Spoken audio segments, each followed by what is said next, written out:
இந்த பையன் அவனோட சொந்த பாட்டி அடிக்கிறதுக்கு கை வாங்குறான். இந்த பாட்டிக்கு 77 வயசு ஆகுது, இருந்தாலும் பரவாயில்ல, நான் ஏதாவது தப்பு பண்ணியிருந்தா மன்னிச்சுக்கோப்பா அப்படின்னு சொல்லி கேட்குறாங்க. அதுக்கு அந்த பையன் திமிரா மன்னிக்க முடியாது அப்படின்னு சொல்லி சிரிச்சுக்கிட்டே நின்றுட்டு இருக்கான். ஆக்சுவலாக இங்கே என்ன நடந்துச்சுன்னா, இந்த பையனோட பேர் வந்து கேட் வந்து சிட்டிலேயே வளர்ந்த பையன். அவனோட லைஃப்பில் முறையாக அவனோட பாட்டியை பார்க்குறதுக்கு வந்திருக்கான். ஏன்னா அவங்களோட அம்மாவுக்கு வந்து வேலை போயிடுது.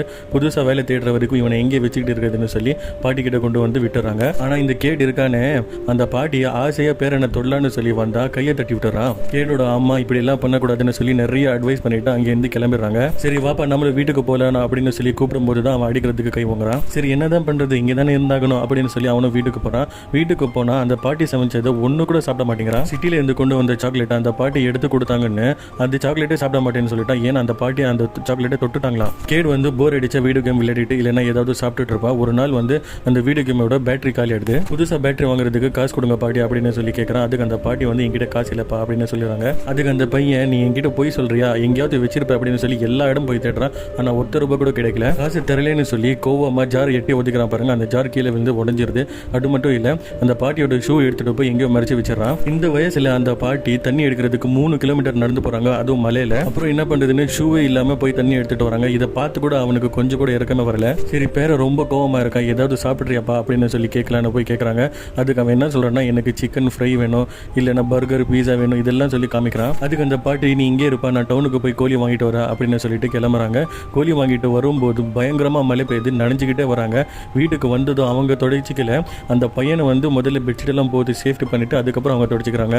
அதுக்கு அடுத்த நாள் காலையில அந்த பாட்டி வந்து சிக்கனை சமைச்சு எடுத்துட்டு வந்து கொடுத்தா, எனக்கு இந்த சிக்கனே வேணாம், எனக்கு ஃப்ரைடு சிக்கன் தான் வேணும் அப்படின்னு சொல்லி அழுகுறான். அந்த பாட்டி பாவம் அவங்களுக்கு என்னன்னே தெரியல போல இருக்கு, ஏதோ அவங்களுக்கு தெரிஞ்ச மாதிரி சமைச்சு கொண்டு வந்து கொடுத்தா இவன் தட்டி விடுறான். அதுக்கு அந்த பாட்டி என் கூட நீ டவுனுக்கு வரியாப்பா, நீ கேட்டுதா அங்கே கிடைக்குதான்னு பார்க்கலாம், கிடைச்சா நீ சாப்பிட அப்படின்னு சொல்லி கூப்பிட்டுக்கிட்டு போறாங்க. அந்த பாட்டி ஏதோ வியாபாரம் பண்றாங்க போல இருக்கு, அது என்னன்னு எனக்கு தெரியல, உங்களுக்கு தெரிஞ்ச எனக்கு கமெண்ட் பண்ணுங்க. கூடையில கொண்டு வந்த எல்லாத்தையும் வித்துட்டு உனக்கு ஏதாவது சாப்பிட்றதுக்கு வேணுமா பாருப்பா அப்படின்னு சொல்லி கேட்கறாங்க. அதுக்கு அந்த பையன் நூடுல்ஸ் வேணும் அப்படின்னு சொல்லி கேட்கறான். சரி நான் வாங்கி கொடுத்துறாங்க.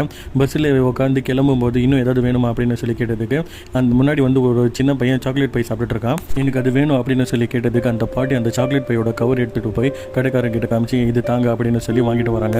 அந்த பாட்டியை பஸ்ல ஏற வந்தா உள்ள வராத, நீ அங்கே நில்ல அப்படின்னு சொல்றான். ஏன்னா கூட வந்து 4-5 சின்ன பசங்க உட்காந்துட்டு இருக்காங்க, இவங்க தான் அவங்க உன்னோட பாட்டி அப்படின்னு சொல்லி கேட்டுட்டானா இந்த பையனோட மான மரியாதையெல்லாம் என்ன ஆகுறது அப்படின்னு சொல்லி உள்ளே வராது அப்படின்னு சொல்லிடுறான். அதுக்கும் அந்த பாட்டி ஒத்துக்கிறாங்க. சரி இந்த பேக்கை மட்டும் நீ கொஞ்சம் எடுத்துட்டு போயிடு அப்படின்னு சொன்னா கூட அந்த பேக்கை எடுத்துட்டு போக முடியாதுன்னு சொல்லி கீழே தள்ளிட்டு போயிடுறான். அந்த பாட்டி ஊருக்கு நடந்தே வந்துடுறாங்க. அந்த பாட்டி அவ்வளோ தூரம் நடந்து வந்திருக்காங்க. இந்த பையன் அந்த பாட்டியை பார்த்த உடனே ஏன் வரதுக்கு இவ்வளோ நேரம் ஆச்சு அப்படின்னு சொல்லி கேட்குறான். அதுக்கு அந்த பாட்டி சாரிப்பா அப்படின்னு சொல்றாங்க. அதுக்கப்புறம் ஒரு நாள் முடி ஃபுல்லாக வளர்ந்துட்டு இருக்கு, எனக்கு கட் பண்ணி விடுங்க பாட்டி அப்படின்னு சொல்லி போய் உட்காந்துறான். கொஞ்சமாக கட் பண்ணுங்க அப்படின்னு சொல்றான். ஆனால் அந்த பாட்டிக்கு கண்ணு சரியா தெரியாதனால கொஞ்சம் ஷார்ட்டாக கட் பண்ணி விட்டுறாங்க. முடி ஷார்ட்டாக வெட்டின ஒரே காரணத்துக்காக இதுக்கப்புறம் நான் இந்த ஊரில் இருக்க மாட்டேன் அப்படின்னு சொல்லிட்டு அவனோட பொருளுங்க எல்லாமே எடுத்துட்டு அங்கே எந்த கிளம்பிடுறான். போகிற வழியில் கால் ஸ்லிப் ஆகி கீழே வந்து கை கால் மூஞ்சி எல்லாம் ஃபுல்லாக அடிபட்டுருது. அப்போதான் அவனோட பேக்ல ஒரு பேப்பரை பார்க்குறான். அந்த பேப்பருக்குள்ள கொஞ்சம் காசு இருக்கு, அது கூட ஒரு லெட்டர் இருக்கு, நீ புதுசாக பேட்டரி வாங்கிக்கோ அப்படின்னு சொல்லி எழுதி வச்சுட்டு இருக்காங்க. இதை பார்த்த உடனே கேடுக்கு ஃபுல்லாக அழுகி வந்துடுது. எங்கள் பாட்டி இவ்வளோ நல்லவங்களா அப்படின்னு சொல்லி பாட்டிக்கிட்ட திரும்பவும் போகிறான். திரும்பவும் அங்கே போனால் அந்த பாட்டி ரொம்ப பயந்து போயிட்டு இருக்காங்க, எங்கே போயிட்டேன் அப்படின்னு சொல்லி. வந்த உடனே ஒரு லெட்டர் காமிக்கிறாங்க, உங்கள் அம்மாவுக்கு வந்து வேலை கிடைச்சிச்சா, நாளைக்கு வந்து கூப்பிட்டுக்கிட்டு போகிறாங்களா அப்படின்னு சொல்கிறாங்க. அந்த பையனுக்கு ஊருக்கு போகிறது நினைச்சு மனசு ரொம்ப கஷ்டமாயிடுது. பாட்டி ஊசியில் நூல் போடுறதுக்கு கஷ்டப்படக்கூடாதுன்னு சொல்லி ஒரு 10 ஊசி எடுத்து எல்லா ஊசிலையும் நூல் போட்டு வச்சிடறான். அதுக்கு அடுத்த நாள் வீட்டுக்கு கிளம்பும் போது அந்த பாட்டியோட மூஞ்சி கூட பார்க்க மாட்டேங்கிறான். ஏன்னா அவ்வளோ கில்ட்டியாக ஃபீல் ஆகுது அவனுக்கு.